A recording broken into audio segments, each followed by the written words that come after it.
আমাদের আপনজন, কিন্তু ভয় লাগছে ওনাকে, মানে ওনাকে না, মানে এমনি মনে হচ্ছে বাইরে বেরোলে যদি অন্য কিছু দেখি। তারপর মানে যত দিন যাচ্ছে না গৌরবদা, তত যেন মনে হচ্ছে এবার আজকে রাত্রে আবার কি হবে। ঠিক 12টা 12:30টার পর থেকে এই জিনিসটা ঘটছে। সেই গেটটা বন্ধ করে আলোটা নিভিয়ে দিয়ে এবার বসেছি যে শোবো। হঠাৎ করে দেখি গৌরবদা এই স্লাইডারটার ওপরে একটা পাঞ্জা, দুটো পাঞ্জা, তিনটে পাঞ্জা, মানে কেউ যদি ধরে ধরে কোনো কিছু হাঁটে ওরকম ভাবে স্লাইডারের উপর পাঞ্জাটার ছাপ পড়ছে। স্লাইডারের পাশে একটু ছোট্ট একটু জায়গা আছে, উনি স্টিল ওভাবে তাকিয়ে আছে এরকম করে ওই স্লাইডারের ফাঁকটার দিকে, স্লাইডারটার দিকে।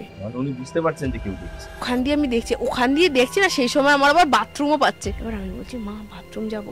মা বলছে দাদু ভেতরে চলে গেছে, শুনতে পেয়েছিস তো? এবার আমি ভেবেছি হয়তো লক্ষ্য করিনি, দাদু হয়তো ভেতরে চলে গেছে। বোনের দোলনাটা বাইরে রাখা থাকে, লোহার মোটা রডটাকে বেঁকিয়ে দিয়েছে গৌরবদা, একদিকে দাঁতে করে ধরে এমনি করে। আওয়াজটা পেয়েছি যে দরজাটা খুলেছে।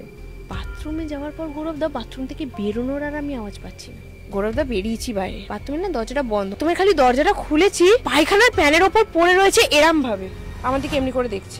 হ্যাঁ, বিষ্ণু যেরকম শুয়ে থাকে জানো শেষনাগের ওপরে, হ্যাঁ ওরকম ভাবে উনি এমনি করে না আমার দিকে এমনি করে দেখছে। আমার মানে গায়ে কাঁটা দিয়ে উঠছে।